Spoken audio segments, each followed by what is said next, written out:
अस्सलामुअलैकुम दोस्तों, कैसे हैं आप लोग।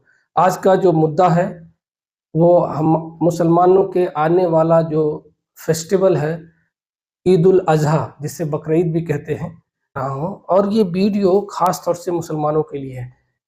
मुसलमानों से इस देश को इकोनॉमिकली कितना फ़ायदा होता है और हिंदू भाइयों को कितना फ़ायदा होता है, और ये हर हिंदुस्तानी मुसलमान को ये वीडियो देखना चाहिए, क्योंकि उससे पता चलेगा कि वो बहुत बड़े देशभक्त हैं और देश को इकोनॉमिकल मजबूत कर रहे हैं। और जो हिंदू भाई हैं वो भी देखेंगे वीडियो तो उनको समझ में आएगा कि अगर मुसलमान 1 साल 2 साल बकरा ईद मनाना छोड़ दे तो देश में इसका क्या नुकसान हो सकता है, आप खुद देखिए। ईद उल अज़हा 2026 बकरीद से भारत को कितना फ़ायदा होता है, इसमें साफ-साफ ये पूरा डेटा रिसर्च के साथ हमारी पूरी टीम रिसर्च के साथ लाई है। देखिए, 2026 में अनुमान है 4 से 6 लाख करोड़ का आर्थिक लाभ होगा इस आने वाले फेस्टिवल जो 28, 29, 30 को है। इसे ईद उल अज़हा कहते हैं। क्या-क्या फ़ायदे होते हैं? ये फ़ायदा केवल एक समुदाय को नहीं, पूरे भारत और हिंदुओं को भी है। यहाँ पे देखिए, किसान जो पशुपालन करते हैं, जो जानवर को पालते हैं, वो ज़्यादातर 90% किसान होते हैं। और किसान जो होते हैं हमारे देश में सिर्फ 5% मुसलमान हैं, 95% हिंदू भाई हैं। ट्रांसपोर्ट और व्यापार है, इसमें मुसलमान भी होते हैं, हिंदू भी, और इसमें ड्राइवर हो गया, गाड़ी हो गया, जिसमें ले जाते हैं। ये भी एक बहुत बड़ा बिजनेस का, ये 1 महीना जो चलता है, इसमें लाखों करोड़ों का ट्रांजैक्शन होता है। जो मीट काटते हैं, प्रोसेसिंग करते हैं, मजदूर होते हैं, ये ज़्यादातर मुस्लिम होते हैं, उनको फ़ायदा होता है। चमड़ा उद्योग, निर्यात को बढ़ावा देना है, इसमें जितने व्यापारी, बड़े व्यापारी हैं वो हिंदू भाई हैं और इसमें सब मिक्सअप होते हैं। सरकार को टैक्स, जीएसटी और राजस्व, जो इनकम टैक्स जाती है उसमें बढ़ोतरी होती है, इंक्रीमेंट होता है, और एक ही महीने में अच्छा खासा अमाउंट आ जाता है, क्योंकि कुर्बानी का जानवर बाहर भी जाता है, दूसरे देश में जाता है, सऊदी अरब देशों में जाता है, क्योंकि भारत में जो पशु होते हैं, जो जानवर होते हैं, उनकी नस्ल अच्छी पाई जाती है। राजस्थान में, मध्य प्रदेश में, पंजाब में, यूपी में, यहाँ से अच्छी नस्लों की जो बकरे होते हैं वो विदेश भेजे जाते हैं। 25 के सेंसस के हिसाब से हम बात करते हैं, भारत सरकार की स्टॉक सेंसस जो है 2025 के अनुसार, ये अगर आप देखेंगे तो लगभग जो बकरियां होती हैं, गोट्स होते हैं, वो 22.8 करोड़, भेड़ें होती हैं 12.4 करोड़, गाय और भैंस जो हैं 45 करोड़ से अधिक, और कुल पशु लगभग इतने करोड़ के आसपास ये भारत में आबादी है इनकी। और ये इस समय इनका जो मार्केट खुलता है, जो पशु बाजार लगता है, उस सेंसस के हिसाब से भारत सरकार के डेटा से लिया गया है। भारत में दुनिया के सबसे बड़े पशु उत्पादक देशों में से एक है। आर्थिक योगदान, ये देखिए, लाइफ स्टॉक सेक्टर में योगदान जीडीपी में लगभग 30%, कुल राष्ट्रीय जीडीपी लगभग 5% रोजगार है। कितना फायदा इससे है, आप देखिए, ये लगभग 30% और जो कुल राष्ट्रीय जीडीपी में लगभग 5% है। अब आ जाइए रोजगार, 15 करोड़ से ज्यादा लोग इससे जुड़े हुए हैं, पशुपालन से जुड़े हुए हैं। परिवार लगभग 3 करोड़ के आसपास आ जाएगा, मतलब 5 करोड़ 15 करोड़ के आसपास लोग इस पशुपालन से जुड़े हुए हैं, मतलब 3 करोड़ 4 करोड़ के आसपास परिवार इस पर डिपेंड है जो पशुपालन करते हैं। और पशुपालन में सिर्फ ये कुर्बानी के लिए ही नहीं है, इससे दूध का व्यापार होता है और भी बहुत सारी चीज़ों का व्यापार होता है जो इसके, और ये सारा जो डेटा है सब सरकार के सेंसस से उठाए गए हैं। और मैं ये समझाने की कोशिश कर रहा हूँ कि जो लोग कुर्बानी पे गालियाँ देते हैं या मुसलमानों को बुरा भला कहते हैं या कुछ ऐसी बातें करते हैं, पहले देश की इकोनॉमी को भी समझें कि ये मुसलमान आपको डायरेक्ट फ़ायदा सिर्फ 1 महीने के 10 दिन में आपको कितना फ़ायदा दे सकते हैं। मैं आपको समझाता हूँ ईद उल अज़हा क्या होता है। ईद उल अज़हा, इसे बकरा ईद भी कहते हैं ज़्यादातर मुसलमान, बहुत लोग इसे तीखी ईद भी कहते हैं। एक मीठी ईद होती है जो रमज़ान के बाद आती है 30 दिन के बाद, और इसे तीखी ईद भी कहा जाता है। ईद उल अज़हा मुसलमानों के जो पैगम्बर हैं, प्रॉफिट हैं, हज़रत इब्राहीम अलैहिस्सलाम की सुन्नत है। उन्होंने अपने बेटे इस्माइल अलैहिस्सलाम को ज़िबह करने के लिए अल्लाह के, मतलब उन्होंने वादा किया अल्लाह से कि मैं अपने सबसे अजीज़ चीज़ को कुर्बान करूँगा, और दुनिया में एक बाप के लिए अपने बेटे से बढ़ के कोई अजीज़ नहीं होता है। मैं दुनियावी बातों में कह रहा हूँ, दुनिया में। वैसे तो हमारे लिए, एक मुसलमान के लिए सबसे अजीज़ उसके नबी हैं, प्यारे नबी हैं, सल्लल्लाहु अलैहि वसल्लम हैं। पूरे दुनिया में, वर्ल्ड में 200 करोड़ से ज़्यादा मुसलमान हैं और ये कुर्बानी बहुत ही शौक से मनाते हैं, इनका फेस्टिवल है। मुसलमानों का इस्लाम में अल्लाह और अल्लाह के रसूल ने बस 2 ही त्योहार दिए हैं फेस्टिवल, ईद और बकरा ईद, बाकी का कोई कॉन्सेप्ट नहीं है।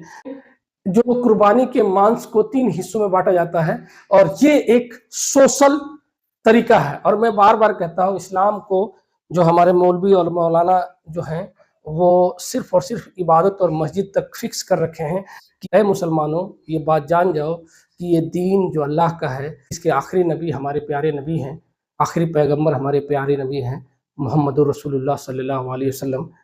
उन्होंने दीन को जब कंप्लीट किया तो उनमें उन्होंने ये बात बता दी कि ये दीन जो है पूरी दुनिया में गालिब है और गालिब रहेगा और ये दीन डिसिप्लिन से चलेगा। इसीलिए जब हम दीन में कोई नई चीज़ लेके आते हैं और उसकी दलीलें देते हैं कि हमारे बुज़ुर्ग ये कह के गए, हमारे बुज़ुर्ग ये कह के गए, तो दीन में कोई जगह नहीं है दोस्तों। मैं सिर्फ़ ये बताने की कोशिश कर रहा हूँ, ये बहुत सीधा-सा रास्ता है दीन का, इसमें ज़्यादा तामझाम नहीं है। लेकिन हमारे मौलाना लोग इसी बात का थोड़ा-सा मलाल रहता है कि जो चीज़ें बतानी चाहिए थी, वो बताए नहीं। उन्होंने पूरे के पूरे ये मुस्लिम कौम को इबादत में, नमाज़, रोज़े और मस्जिद में लगा दिया। हाँ, वो फ़राइज़ है, वो करना है, लेकिन कितना टाइम? पूरे दिन में अगर 45 मिनट अगर दे तो मस्जिद का काम पूरा हो जाएगा। लेकिन 24 घंटे में और टाइम किस लिए? रसूलुल्लाह अपनी पूरी ज़िंदगी में कर के दिखा दिया कि क्या करना है, क्या नहीं करना है, ये नहीं बताते ये लोग और इन्होंने पूरी उम्मत को बाँट रखा है। तो मैं उस पॉइंट पे आता हूँ कि ये देखिए, ये कंप्लीटली इस्लाम एक सोशल दीन है। आप सिर्फ अपने अपने अपने बीवी, बच्चों, माँ-बाप इतने ही में अगर सीमित हैं, ये इस्लाम नहीं है सर। ये सिर्फ और सिर्फ आप अपने बारे में सोच रहे हैं। हाँ, कोई गरीब है जिसके पास है ही नहीं है पैसा, वो अलग बात है, वो कमज़ोरी है उसकी। लेकिन इस्लाम सोशल दीन है। आपको अपने पड़ोसी को, अपने रिश्तेदार को, यतीम को, चाहे वो गरीब हिंदू हो, मुस्लिम हो, सिख हो, ईसाई, सबका ख्याल रखना है और इसे छोड़ के मौलाना सारी बात बताते हैं। ये छोड़ देते हैं। ये जो सोशल है, पॉलिटिकल है, इसको छोड़ के। ये कितना बढ़िया सोशल है, अपने परिवार के लिए, रिश्तेदार और दोस्तों के लिए, गरीब और जरूरतमंदों के लिए सबको कवर कर लिया। और ऐ मुसलमानों, इसमें इस लाइन में देखो, पहला आपका परिवार हो गया, आप मुसलमान हो, दूसरा रिश्तेदार और दोस्त हो गए, ये हो गया। तीसरे में देखो, कहीं जात है, कहीं धर्म है। तीसरी लाइन में तो साफ-साफ है कि यहाँ पे साफ गरीब और जरूरतमंदों के लिए, और गरीब और जरूरतमंद कोई भी हो सकता है। इसी को कहते हैं इसे सोशल। और इस लास्ट वाली लाइन को हमारे सिख भाइयों ने अडॉप्ट कर लिया, या कह सकते हैं सिख भाई लास्ट वाली लाइन को जितना फॉलो करते हैं कोई मुसलमान नहीं करता। लगभग बकरियां हैं 22.888 करोड़ है, भेड़े हैं 12.42 करोड़, गाय भैंस इसमें दे रखा है। देखिए, गाय की कुर्बानी नहीं होनी चाहिए हिंदुस्तान में, ये डेटा के हिसाब से मैं बता रहा हूँ। भारत में 6-7 ऐसे स्टेट है जहाँ गाय खाई जाता है। उसमें एक मुस्लिम आबादी ज़्यादा है, बाकी सब के सब क्रिश्चियन आबादी वाले स्टेट हैं, जहाँ पे जैसे नॉर्थ ईस्ट में हो गया, साउथ में हो गया। लेकिन भारत में गाय कंप्लीटली बैन होना चाहिए, बैन होना चाहिए। ये मेरी तरफ से है, गाय को राष्ट्रीय पक्षी करिए। ये तो डेटा के हिसाब से मैं समझा रहा हूँ, मेरा कोई लेना देना नहीं इस बात से। ये भारत सरकार को इस पर पाबंदी लगाना चाहिए और इस पे सारे मुसलमान एक साथ हैं। जानवरों की कीमत अगर जोड़े तो कितना कीमत होगा? अगर 86 करोड़ पशुओं को 25,000 एवरेज रेट लगाए तो एवरेज रेट से ये आएगा 2.1 करोड़। इनको पशुओं को पालन पोषण करने के लिए जो खर्चा आता है वो लगाए तो इतना करोड़ आएगा। इसके अलावा इनके ट्रांसपोर्ट में अगर जो खर्च होता है वो आए तो वो 1.61 करोड़ होता है। और ये सारी चीजें जोड़ के, इसके अलावा इनसे और भी चीजें यूज की जाती है, मेडिसिन में यूज किया जाता है, इनके चीजों को चमड़े में यूज किया जाता है। बहुत सारी चीजें हैं जिनमें इनको यूज किया जाता है, इनके पार्ट को विटामिन और प्रोटीन और ये सब बनाने में भी किया जाता है।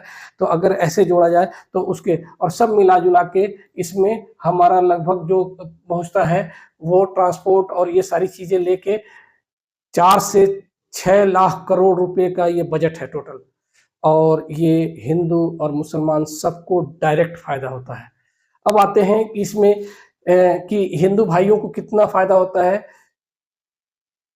ये अभी जो चल रहा है 2026 में बकरीद की जुड़ी कुल आर्थिक साफ साफ लिखा है 6 लाख करोड़ तक पहुंच सकती है।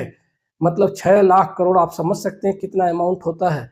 पूरे साल में जो बजट बनता है उसका लगभग 30% तो यहीं से कवर हो रहा है। तो आप खुद समझ सकते हैं कि कैसे ये। इसके अलावा एक अनुमान है कि जिनमें पशु खरीद, ट्रांसपोर्ट, चारा, खाल, प्रोसेसिंग और संबंधित खर्च शामिल है। इन पैसे का लाभ किसे होता है?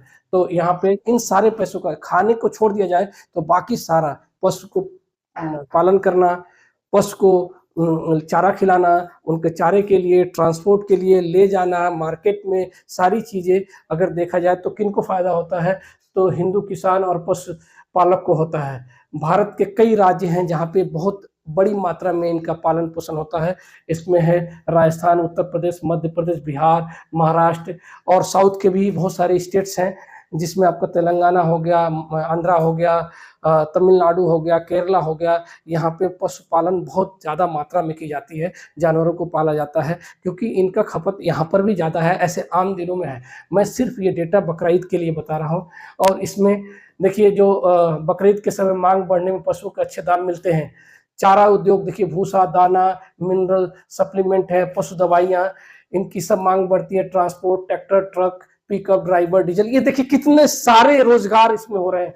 मजदूर, अस्थायी रोजगार, पशु देखभाल, मंडी कर्मचारी, कसाई, सफाई कर्मी, चमड़ा, ये सारी चीजें इनसे होती है। और इनके चमड़े से जो चीजें बनाई जाती है, जूते, बैग, बेल्ट, जैकेट, भारत का चमड़ा उद्योग लाखों लोगों को रोजगार देता है।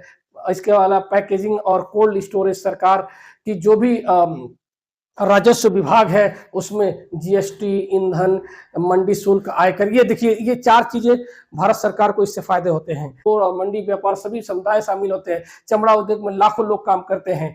इसके अलावा आप, इसलिए कहना सही है कि बकरीद का आर्थिक लाभ पूरे भारत में मिलता है। मतलब ये बात कि जो बकरीद होता है उसका डायरेक्ट फायदा पूरे भारत के लोगों को होता है।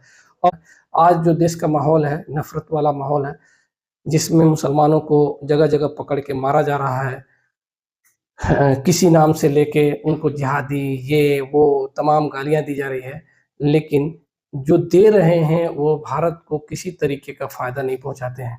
जितने ये अतिवादी या आतंकवादी ये जो ग्रुप हैं जो सड़कों पे घूम रहे हैं, आप इनका भी एनालिसिस कर लीजिए, ये कौन सा फायदा पहुंचा रहे हैं भारत को, कौन सा राष्ट्र बनाने की कोशिश कर रहे हैं। जब इकोनॉमिकल क्राइसिस शुरू हो जाएगा या शुरू हो गया है तो इन चीज़ों से कोई फ़ायदा है? और ये जो बकरीद होती है इससे सिर्फ इकोनॉमिकल ग्रोथ ही नहीं होता है।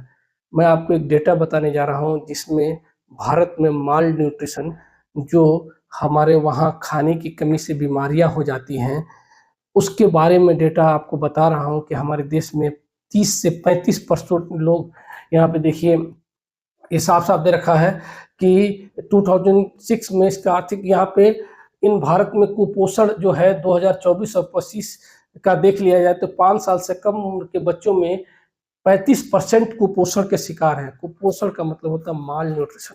मेरे भाइयों, ये सोचने वाली बात है, इतना गरीब देश है हमारा कि 80-85 करोड़ लोग 5 केजी राशन पे जिंदा हैं। आप खुद सोच सकते हैं, उस कंडीशन में मुसलमान इतना बड़ा योगदान दे रहा है आपको देश की तरक्की में। तो सबसे बड़ा अगर देखा जाए कि जिसको आप गालियाँ देते हैं देशद्रोही, वो तो देशभक्त निकले, जिसको आप देशद्रोही कह रहे थे। और जो देशभक्त कह रहे हैं अपने आप को, वो क्या निकले, आपको खुद डिसाइड करना है। और आपको ये समझाना है कि मैं ये समझा रहा हूँ कि ये जो जितने ये माल न्यूट्रिशन है, जिसमें उम्र के हिसाब से कम लंबाई, लंबाई के हिसाब से कम वजन, उम्र के हिसाब से कम वजन, ये सब दे रखा है। बच्चों में ठिगने कितने हैं, इतने बच्चे वजन वाले कम होते हैं, 19% बहुत दुबले होते हैं। और ये किस कमी से होती है, आपको सबको पता है। हमारी बॉडी में जो न्यूट्रिएंट हैं, सप्लीमेंट हैं, सबसे ज़्यादा भारत में विटामिन डी, सूरज की रोशनी जो शहरों में रहते हैं, आयरन की कमी होती है, प्रोटीन की कमी होती है, विटामिन्स की कमी होती है, कार्बोहाइड्रेट्स की कमी होती है। और दाल चावल सिर्फ और सिर्फ दाल चावल में होता है, लेकिन दाल चावल सब्जी खाने से सब कुछ नहीं मिलता है मेरे भाई। और जो ये लोग आके कहते हैं कि शाकाहारी और मांसाहारी, और प्रवचन देते हैं कि ये करो, वो करो, ड्राई फ्रूट्स खाओ, बादाम खाओ, काजू खाओ। मेरे भाई, जो कहता है उनसे पूछिए, जो 85 करोड़ लोग 5 केजी आटे चावल पे जिंदा हैं, वो कैसे खरीदेंगे? 1500 रुपया एक पाव मिलता है काजू, बादाम मिलता है 1000 रुपया, अखरोट मिलता है, वो कहाँ से खरीदेंगे? जब वो खरीदने लायक ये होते तो वो आटा चावल लेने जाते। ये सभी भारतीयों को सोचना चाहिए कि जो ये प्रवचन दे के जाते हैं कि मुसलमान मांसाहारी होते हैं, तामसी खाना है, जिसको देखो टीवी पे आता है कह के चला जाता है। आप अपने देश का माल न्यूट्रिशन नहीं देखते हैं। गरीबी रेखा से जो लोग हैं, जो परेशान हैं, कम एज में मर जाते हैं। आप एवरेज लाइफ देखिए, अपने देश की एवरेज लाइफ कितनी है, जाके नेट पे सर्च कीजिए और जापान का सर्च कीजिए। तब आपको पता चलेगा कि ये जो हमारे जो ये प्रवचन देते हैं, जो ये स्पीच देते हैं, मौलाना मौलवी हैं, जो भी कहते हैं, मैं इनके बारे में भी कह रहा हूँ कि ये हमारे लोगों को, ये मुसलमानों को, चाहे हिंदू भाइयों को कहाँ ले जा रहे हैं। भाई आपके बच्चे जब स्वस्थ नहीं होंगे, आप स्वस्थ नहीं होंगे, तो काहे की देशभक्ति भाई? जब आप जिंदा ही नहीं रहेंगे, हमेशा बीमार रहेंगे, तो देश को कैसे आगे बढ़ाएंगे, मजबूत करेंगे? और मैं ये नहीं कह रहा हूँ कि आप गोश्त मछली खाइए, लेकिन आप उस लायक, जैसे एक टीवी डिबेट में मैंने देखा, एक गुरुजी थे, वो बता रहे थे कि अंडा खाने से, गोश्त खाने से धर्म नष्ट हो जाता है। मैंने कहा ठीक है। किसी ने पूछा तो क्या खाएं? तो उन्होंने कहा ये बादाम खाइए, अखरोट खाइए, काजू। तो वो पंडित जी से आप जाके पूछिए कि वो खरीद के कहाँ से लाएं। 300 रुपया डेली कमाने वाले 500 रुपया वो 2000 4000 का कहाँ से खरीद के लाएं? ये है मसला। अब क्या होता है, इससे क्या, मैं कोई सपोर्टर नहीं हूँ कि आप मांस खाइए, जरूरी नहीं है। जितना कम खाएंगे मांस ठीक रहेगा, मेरे लिए वो कोई मायने नहीं रखता। लेकिन साफ साफ दे रखा है कि अगर आप 100 ग्राम की मछली अगर खाते हैं तो आपकी बॉडी में 80% न्यूट्रिएंट वो पूरा कर देता है। और इसी तरह अंडा है, मीट है, मटन है, मुर्गा है, इससे डायरेक्ट आपको प्रोटीन, आयरन, विटामिन डी 12 ये सब डायरेक्ट मिलते हैं। और इससे किसी को इनकार है तो साइंस जाके पढ़ ले। बॉडी में जो कमी हो रही है, जितनी सारी चीज़ें कमी हो रही है, इसी से होती हैं और इसे माल न्यूट्रिशन कहते हैं। ब्लड की कमी, आरबीसी की कमी, डब्ल्यूबीसी की कमी, किस तरीके से। और ये प्रवचन देते समय उनको शर्म नहीं आती है कि हमारे देश में लगभग 60 करोड़ लोग गरीबी रेखा से नीचे हैं। ये बात उन्हें बता दीजिए आप लोग, क्योंकि वो बात समझते नहीं हैं। और बाद में और किसी को इस वीडियो पर गाली देने की जरूरत नहीं है। मैं डेटा के साथ सब बता रहा हूँ, मुझे किसी से नफरत नहीं है और ना किसी के बारे में बोल रहा हूँ। मैं सिर्फ ये बता रहा हूँ कि जो बकरा ईद में कुर्बानी होती है जानवर की, उससे देश को, लोगों को कितना फायदा होता है। आप इसमें नाराज मत होइए। मेरे भाइयों, पहले सोचिए समझिए, आप अपने बच्चों को हर तरह से बर्बाद कर रहे हैं। और ये फिर बता रहा हूँ मैं मुसलमानों के लिए, मुसलमानों खुश हो जाओ, जो सड़कों पे ये दंगा करते हैं, ये कितने देशभक्त हैं और आप कितने देशभक्त हैं, ये दोनों की तुलना करना।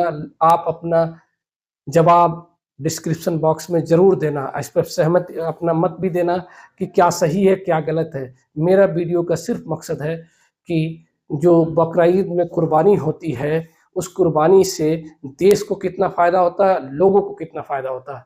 तो मेरे भाइयों, इस वीडियो का मेन मकसद यही है। और कुर्बानी आराम से, मेरा कुछ सजेशन है, कुर्बानी बहुत ही सादगी से कीजिए। जानवर को घर के अंदर कुर्बान कीजिए, गंदगी बिल्कुल मत फैलाइए और एक घेरा बना लीजिए जहाँ पे कुर्बानी आसानी से हो सके। किसी को एक जानवर से दूसरे जानवर को मत दिखाइए, ये सब गुनाह है। और अगर जिस इलाके में कोई पसंद नहीं कर रहा है तो मत कीजिए।